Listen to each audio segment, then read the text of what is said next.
This second video, we're continuing part B of our practice exam, and we're on to question 5.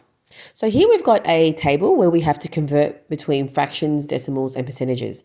And there's more than one way of doing this. Just find the way that's, quickest and makes more sense to you. So let's have a look at here. Here we're being given the fraction. It's in improper fraction, the larger number's on top. And I noticed that the denominator is 100. Because it's 100, if anything out of 100 is automatically a percentage. So that 541, we just have to rewrite it as 541%. So instead of writing the denominator at 100, we just put that symbol, which represents that. And then to turn this into a decimal, this is really easy. Out of 100 means we're dividing by 100. So a percentage is just dividing by 100. So we'll get 541 and divide by 100. And this is easy to do as well. Our decimal point is here. We'll go back 2 places, 1, 2, because we're dividing. And this will equal 5.41 as a decimal. All right, our next one, they've given us a decimal and it's got 2.75. Now, it's got a whole number here. So as a fraction, we're going to end up as a mixed number. And as a percentage, we'll end up with a whole a number above 100. Now, we can turn this into a percentage. To turn anything into a percentage, we know that maths fact, we times it by 100 and add the percentage symbol. So we know that little rule or fact.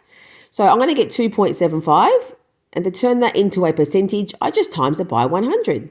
And then I'll add that percentage symbol at the end. So to times this by 100, we go 2 places to the right. So move our decimal 1, 2 places. So now I've got 275. The decimal point can be invisible. And don't forget to add that percentage symbol. So that's now 275%. Now to go to a fraction, if I go back to my decimal, I've got a whole number 2. So I'm going to have a big 2 just out there. Now if I focus on my decimal part, I've got 0.75. There's 2 decimal places, which means on my denominator will have 1 and 2 zeros. So 2 decimal places, 2 zeros, and then the digit 75 will go on top. And there I go. There's our fraction, and please try and simplify your fractions. You can divide by 5. I can see the highest factor is 25 to save us some space. So I'm going to have my big 2. So I'm just simplifying the fraction. 75, there's 3 25s in 75, and there's 4 25s in 100. So 2 3/4. All right, my next line, row, I've got 80% given to me and nothing else. So straight away, I know this symbol means out of 100. So as a fraction, if I go to this part, it's 80 out of 100. There's my fraction, but please simplify. We can cancel a 0, and then I've got 8 over 10. They're still both even, so I can divide them both by 2. And half of 8 is 4, and half of 10 is 5. So 4/5 is my simplified fraction. And now to turn it into a decimal, remember, we know that it's 80% is 80 over 100, which is the same as 80 divided by 100. So to divide by 100, my decimal point is over here, and I'm going to go back 2 places. So 1, 2. So I now have got 0.80, or we can just write 0.8 and put a 0 at the front. So we end up with 0.8 as our decimal. That 0 at the end doesn't have to be there. Alrighty, next row, we've got 5.02. So once again, it's going to be a mixed fraction. So if I do my fraction first, I'll have a big 5. Now there's 2 decimal places, which means I'm going to have 1 and 2 zeros again. And then there's a 2 that goes on top. We don't have to write 0, 2 because 0 won't do anything. So there I go. Simplify your fraction. I can divide them both by 2. So the big 5 stays there. We end up with 1 over 50. And there's my fraction.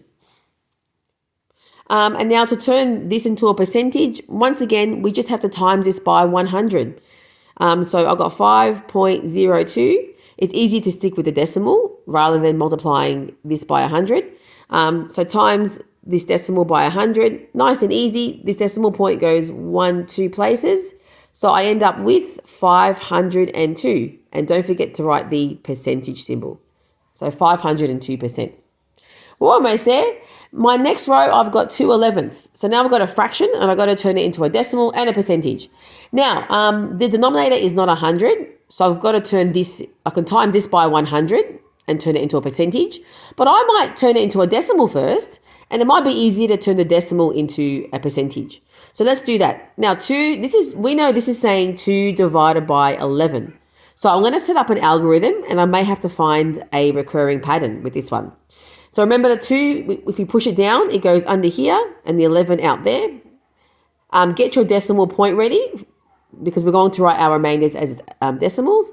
And I'll get some zeros ready. Leave some spaces between the zeros so we can squeeze in the remainders. And that should be enough. All right, now 11 into 2, it can't go. Now I haven't used that 2, so it's a remainder. I'll just put it next to that 0, which makes it 20. 11 into 20 can go once. That will give me a remainder of 9. If I'm at 11 and I want to get to 20, I have 9 as my remainder, and that gives me 90. Now, 11 timetables are easy because we've got 22, 33, 44. So what's the closest to get to 90? It would be 88. So that's 8 times. 11 times 8 is 88. If I'm at 88, what's my remainder to get to 90? That would be 2. And look what's happened. The 2 has come up again. As soon as you get the same remainder, you're going to get a pattern. And let's just double check. 11 into 20 again can go once. And I'll have remainder. So I'm at 11, so remainder 9 again. 11 into 90, once again, can go 8 times. And I'll have remainder 2. And I can stop there. I've found my pattern. Now, because it's a recurring pattern, we'll use those recurring symbols. I'll just squeeze it in here, just down here.